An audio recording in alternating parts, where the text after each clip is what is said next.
About half a year after getting married, an event struck my life out of the blue.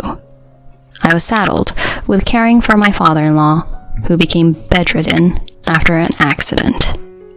As I struggled with caregiving for the first time, my husband said to me, "You handled my dad's care.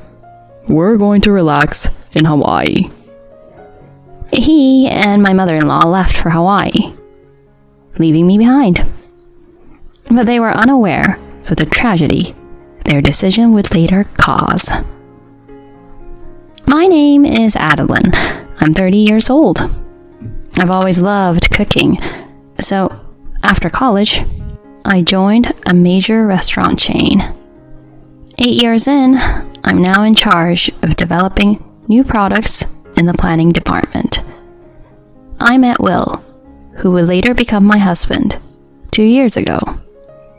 I happened to go to my favorite bar alone, and since it was full, I was seated at the counter next to Will. We struck up a conversation through the bar's owner and found out we were the same age. Our chat quickly blossomed, and we ended up exchanging contact information. Since then, Will would regularly ask me out for meals, and we started dating. I found myself drawn to his bright and funny personality, and it seemed he felt the same. Our relationship naturally progressed, and after dating for a year, we tied the knot 6 months ago. Currently, we're enjoying newlywed life in an apartment halfway between our workplaces. Both of us working means sometimes skimping on housework, but he always said with a smile, "Don't worry about the housework being perfect. I'm happy just being with you, Adeline." I wish I had time to make a proper dinner, though. "Oh, it's fine.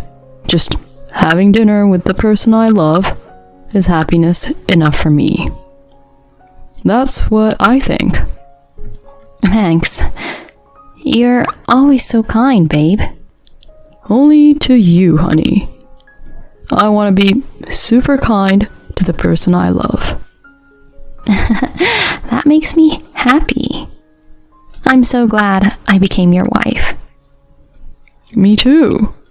Having a wife like you makes me super happy.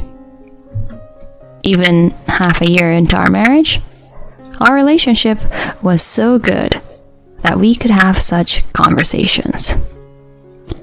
I thought our happy days would continue forever. But those happy days suddenly became out of reach. One day, when I came home from work, Will was already in the living room. Usually, whoever gets home first would greet the other. But the atmosphere was strangely heavy that day. He was frowning at his phone, and I tentatively spoke to him. "Hey, you. I'm home. Is everything okay?" "Hi, babe. Welcome back. I was just zoning out." You looked really worried. Did something happen? "Well, I just got a call from Mom. From your mother? Dad had an accident." What? I was so shocked. I couldn't quite process his words. But we couldn't just sit around at home. I held his hand and said, "What are you sitting around for? We need to go to your dad right now." "No, we can't right now." "Why not?" "Dad's not in a state to be seen right now." You mean his condition is really bad? "Yeah, Mom says she'll stay with him until he settles down. So we don't need to go." Oh. his words let me know there was nothing I could do at the moment. I let go of his hand and sat down on the sofa as well. I hope he's okay. Will remained silent. His silence only amplified my anxiety. Just the other day, my father-in-law, Derek, has celebrated his 65th birthday. He always took care of his health and was the picture of wellness, going hiking and golfing on weekends. He runs a company, and my husband works for him. It must be tough for him to see his father, who's also his boss, like this. He was incredibly down that day, which was hard to imagine, given his usual cheerfulness. A week later, we were finally able to visit Derek. As Will and I headed to his hospital room, he lay there with a weak smile. "Derek, how are you feeling?" He scratched his head apologetically in response to my question. Oh, Adeline, I feel bad that I've made you guys worry. Don't be silly. I'm just relieved that you're safe. Huh, it's nice to hear you say that. I can talk, slowly but surely. I'm okay. I'm glad. But please, take it easy for a while, okay? His face lit up with joy at my words. Seeing his smile, I felt a bit relieved. It seems the accident damaged his spinal cord, and he still has some paralysis. The plan for treatment is to stay in the hospital for about 2 months of rehab, and then see how things go. He'll need regular rehab after he's discharged. While he is away, Will take over as the acting president of the company. Although it's only temporary, the idea of my husband becoming the president feels strange.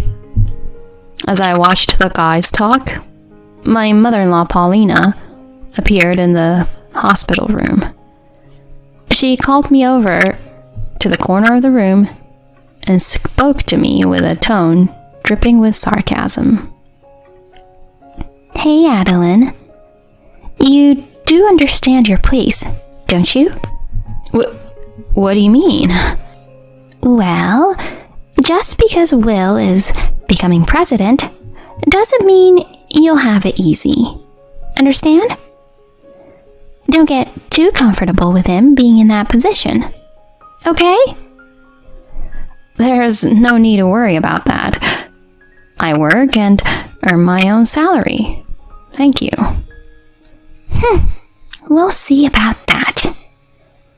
After all, you approached Will knowing he was the son of the president, didn't you? Shame on you. She scoffed at me, casually tossing out such accusations. But that was just her imagination, not the truth. I found out Will was the president's son well after we started dating. From the beginning of our marriage, Paulina has consistently treated me with this kind of disdain. I didn't want to be disliked based on a misunderstanding, so I corrected her on the spot. "Paulina, I didn't approach him for his money.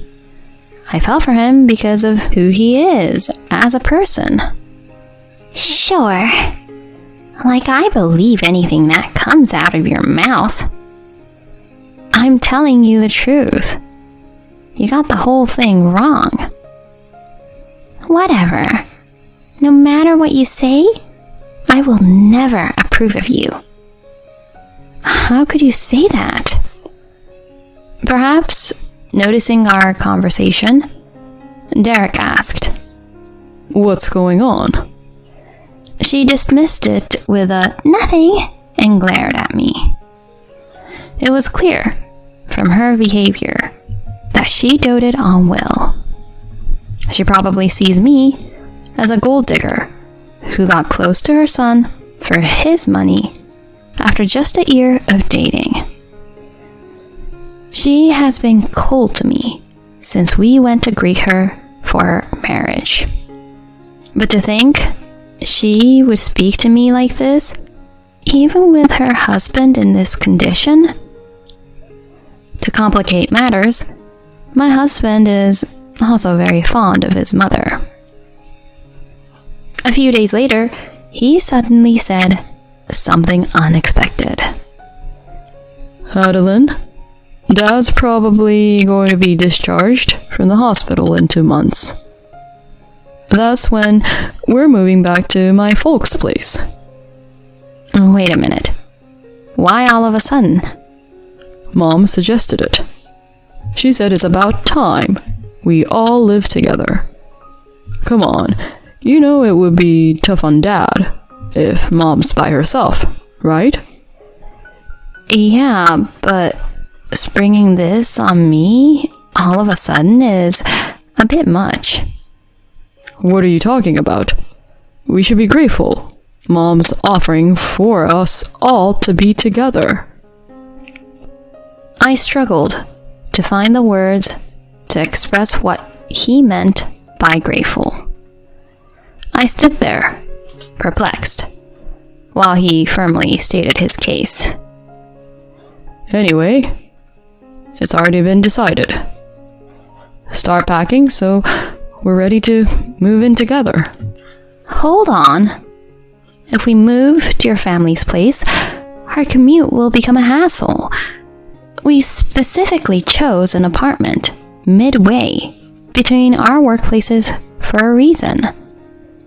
It's only about a 15-minute drive from the house. If anything, it's closer for you. You're lucky. It seemed that he and his mother had already settled the matter of living together. Despite my repeated attempts to put off the idea, he never listened to what I had to say. Recently, he had become more devoted to his mother than ever before. At the same time, his attitude toward me had grown increasingly harsh with each passing day. Today was no different, as he came to me with another nagging lecture. Hey, how's the packing going? I can't take time off on moving day, so you'll have to cover for me, okay? You'll also handle the caregiving and the housework. Don't put any strain on Mom. The stress of moving preparations, along with a peak period at work, was taking a mental toll on me. 2 months later, we successfully moved, and Derek was discharged from the hospital. But without a moment's rest, I was thrust into the unfamiliar world of caregiving. I woke at 4 a.m. to prepare breakfast and do the laundry. Once that was done, I would hurry to help Derek with his morning massage and getting dressed. I had to eat before Will and Paulina, and right after finishing, I helped Derek with his meal. Only after everyone had breakfast could I finally head to work. Despite my efforts in caregiving and household chores, it seemed I could never satisfy Paulina. Every morning, as I tried to leave for work, she would invariably hold me back. Adeline, dear, could I have a word? I'm sorry, I really need to get going. Don't you get smart with me, young lady. I wanted to express some concerns about breakfast. I'll listen when I get back, but for now, I really must. Don't talk back to me. Sit down. But please, sit down now. With her shout, I started getting a throbbing headache. Lately, every unreasonable lecture from Will or his mother triggered palpitations and headaches. Responding would only make matters worse, though. Remaining silent was the quickest way to end the confrontation. Because of her lectures, I was always nearly late for work. Having never been late before, my colleagues began to express concern. 3 months had passed since Derek's discharge, and my days were busier than ever. After returning from work, I had to immediately start preparing dinner. One evening, rushed by the lack of time, Will criticized the meal I hurriedly put together. Hey, Adeline. What the hell is this? I come home tired, and this is what I get? I'm sorry, I had to step away to wash Derek, so I just made stew. Make something more substantial next time, will you? Paulina just smirked at my silence. Feeling dejected, I went to help Derek with his evening routine. Noticing my demeanor, he expressed concern. Adeline, dear, you don't look well. Are you alright? Oh, yes, I'm fine. Just a little busy with work. Are you sure that's all? I've been hearing a lot of shouting from my wife and Will. It's all my fault. I'm just not very efficient at things.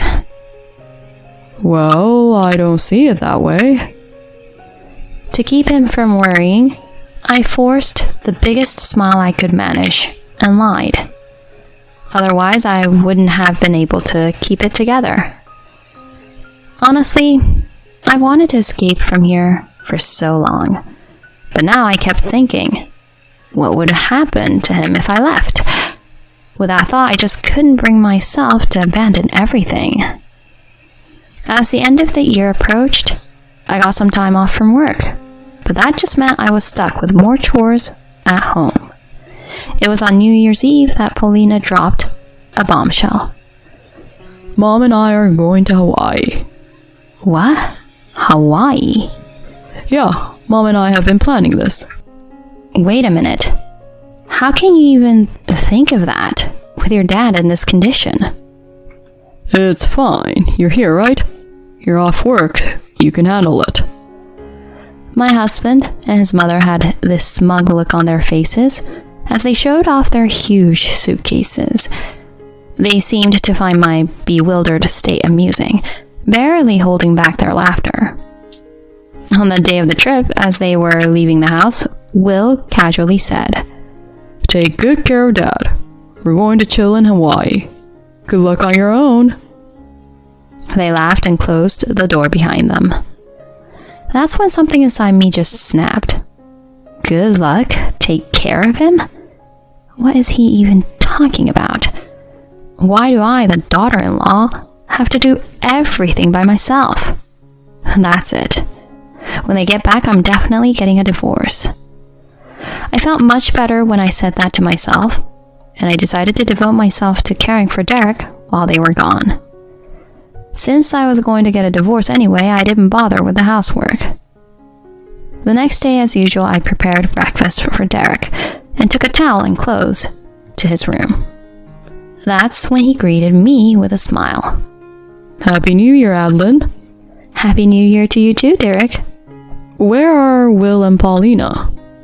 It seemed like there was some trouble last night. They went on a trip to Hawaii. Hawaii?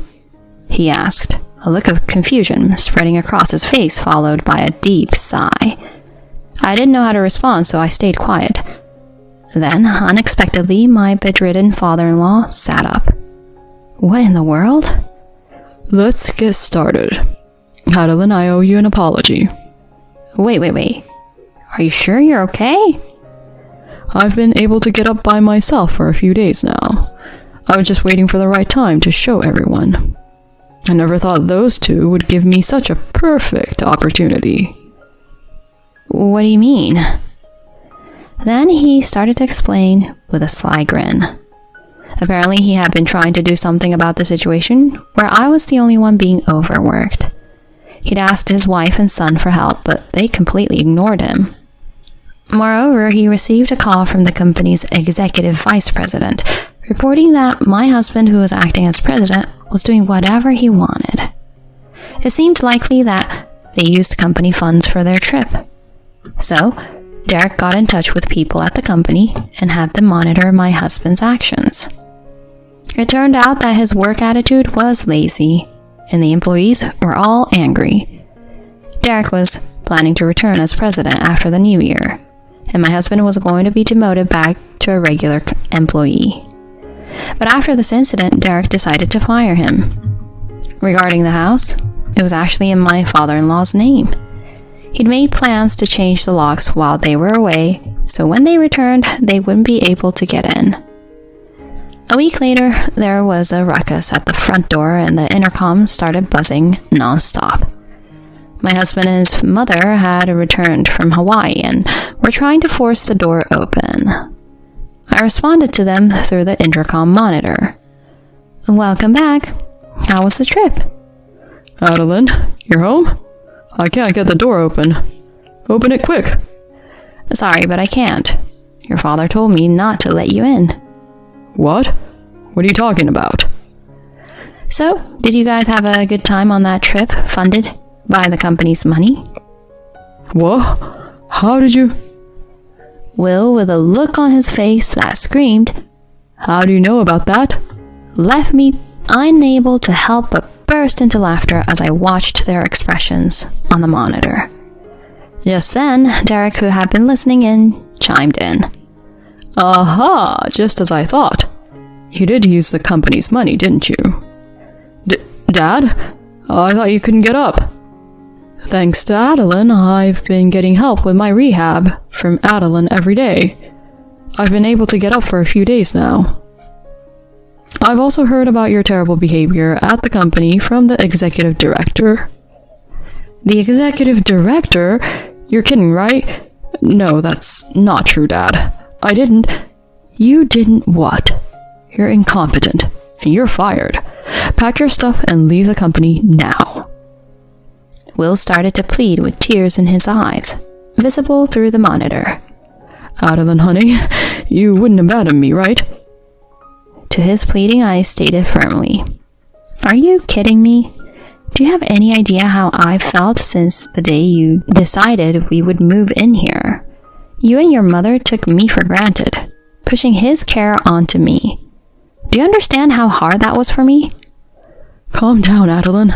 I'm sorry, I'll apologize. Your apologies are worthless. It became clear to me when you all left for that trip. Being a family with you is just a waste of time. I'm going to live on my own. I've had it with a mama's boy like you. At my words, he stumbled backward, but his mother supported him immediately. The scene was a pitiful display of a mother and son. They kept screaming, "Open the door," but Derek never responded to their pleas. With the help of the lawyer contracted by Derek's company, our divorce was finalized. Since then, I haven't seen them. Rumor has it the mother and son duo both are unemployed and unable to rent a place, living in cheap motels and picking up day labor. It's a far cry from their previous lives, but well-deserved punishment, if you ask me. After the divorce was finalized, Derek said to me, I'll hire a housekeeper, so go live your life. Taking him up on his offer, I moved closer to my workplace. Now I spend my days comfortably and fulfilled. I can never thank my father-in-law enough for saving me. Somehow, someday, I intend to repay this kindness.